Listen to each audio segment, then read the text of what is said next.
সারা জীবন আক্ষেপ নিয়ে বাঁচার থেকে প্রিয় মানুষটার সাথে একবেলার খাবার ভাগাভাগি করে খাওয়াটাও অনেক ভালো। অন্তত জীবনে আফসোস তো আর থাকবে না আমি আমার প্রিয় মানুষটাকে পাইনি। একটা আপু বলতেছিল আমাদের সম্পর্কটা ছিল 4 বছরের, আমাদের একই শহরে বাসা। ইন্টার ফার্স্ট ইয়ার থেকে অনার্স ফার্স্ট ইয়ার অব্দি আমাদের সম্পর্কটা অনেক সুন্দর ছিল, কারণ ততদিনে আমাকে বাসা থেকে বিয়ের জন্য আমারই প্রেশার দেওয়া হতো না। অনার্স সেকেন্ড ইয়ারে ওঠার পর থেকেই এক এক জায়গা থেকে বিয়ের প্রপোজাল আসা শুরু করলো। বাবা মা, আত্মীয় স্বজন, ভাইয়া ভাবি সবাই মিলে আমাকে অনেক প্রেশারাইজ করতে শুরু করলো যে আমাকে তাদের পছন্দ করা বড়লোক ডাক্তার ছেলেকে বিয়ে করতে হবে। আরো তখন অনার্স ফাইনাল ইয়ার পড়তেছে, আর কিছু স্টুডেন্ট পড়ায়, সেটা দিয়ে নিজের হাত খরচ চালায়। এক পর্যায়ে আমি আর সহ্য করতে না পেরে বাসার সবাইকে আমাদের বিষয়টা খুলে বললাম। তারা প্রথমেই বলে দিল আমরা এটা কখনোই মেনে নিব না, আর যদি তুমি করতে চাও তাহলে আমাদের পরিচয় আর দিও না। অনেক বোঝানোর পরেও তাদের সিদ্ধান্ত আর বদলায়নি। তখন আমি বাসা থেকে বের হয়ে আসি, তারপর আমরা বিয়ে করে নিই। আমার শ্বশুরবাড়ি সবাই আমাদের মেনে নেয়। এখন আমাদের বিয়ে 3 বছর হয়ে গেছে। প্রথম দিকে একটু কষ্ট করতে হয়েছে, স্যাক্রিফাইস করতে হয়েছে, কিন্তু ও চাকরি পাওয়ার পর আমাকে আর কষ্ট করতে দেয়নি। যতটুকু পারে সবটুকু দিয়ে চেষ্টা করে আমি যেন ভালো থাকি,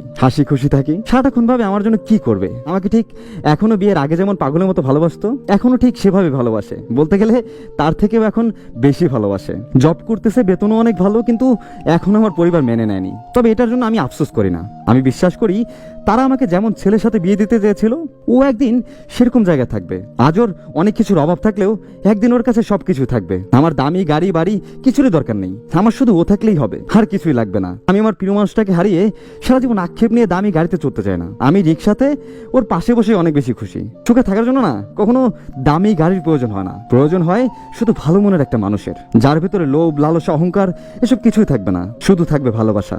এমন একটা মনের মতো মানুষ পেলে দুনিয়াতে আর কিছুই লাগে না।